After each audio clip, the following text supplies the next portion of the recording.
Imagine a city so rich its walls gleamed like gold, and then in one brutal week the unthinkable happened. Let's set the scene.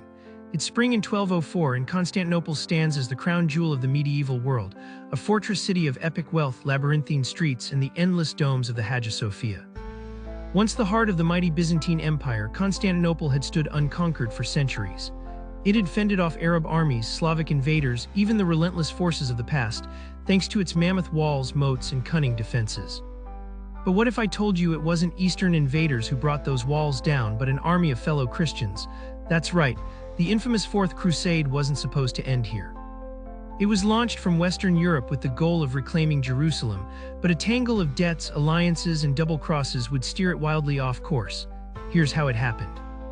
The Crusaders, mostly knights from France and Venice, struck a deal with the Venetians to ship them across the Mediterranean. But when they couldn't pay up, the Venetians had an idea: why not help settle a political score? An exiled prince, Alexios Angelos, promised rich rewards if they helped him reclaim Constantinople's throne. Hungry for gold and absolution, the Crusaders agreed. So instead of heading for Jerusalem, their massive fleet anchored outside Constantinople's impregnable walls. At first, the city's defenders scoffed. No army had stormed these walls in living memory. The city's triple fortifications had repelled every enemy for centuries. But the Crusaders dug in, launching daring assaults, scaling ladders in a rain of arrows and Greek fire, battering the gates with siege engines handmade from torn-down houses. Inside the city, panic brewed. The population was divided. Some wanted to fight, others saw surrender as their only hope. Imperial command faltered as rulers came and went, assassinations unfolded, and the people's trust dissolved. After weeks of brutal siege, betrayal sealed the city's fate. On April 12, 1204, a section of the walls along the Sea of Marmara was left carelessly defended. The Venetians attacked by sea while the Crusaders stormed a breach inland. Amid the smoke and thunder, the world's most majestic city fell. What followed was chaos, a rampage of looting and destruction. Palaces were stripped bare, churches pillaged, sacred relics carted away to the west.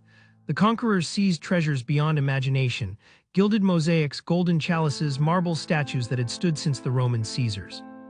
Even the famed bronze horses of St. Mark's were taken, now standing in Venice to this day. For 3 days, the Crusaders ran wild, their siege turned to sack, one of the darkest moments in European history. Thousands suffered, priceless works of art were destroyed or lost. The once mighty Byzantine Empire was shattered. Its government fled, splintering into fragments that would never fully recover. Shock rippled across the Christian world. Instead of uniting East and West, the Fourth Crusade drove an even deeper wedge. Constantinople would eventually be retaken by the Byzantines, but it never truly recovered its former glory. 2.5 centuries later, when Ottoman cannons shattered the city's battered walls in 1453, it marked the true end of Byzantium. But in 1204, it was fellow Christians who shattered its heart. So next time you think of the Crusades, remember this twist. Sometimes history's greatest cities don't fall to their enemies, but to betrayal from within. What surprised you most about this dramatic siege? Let us know and follow for more captivating history.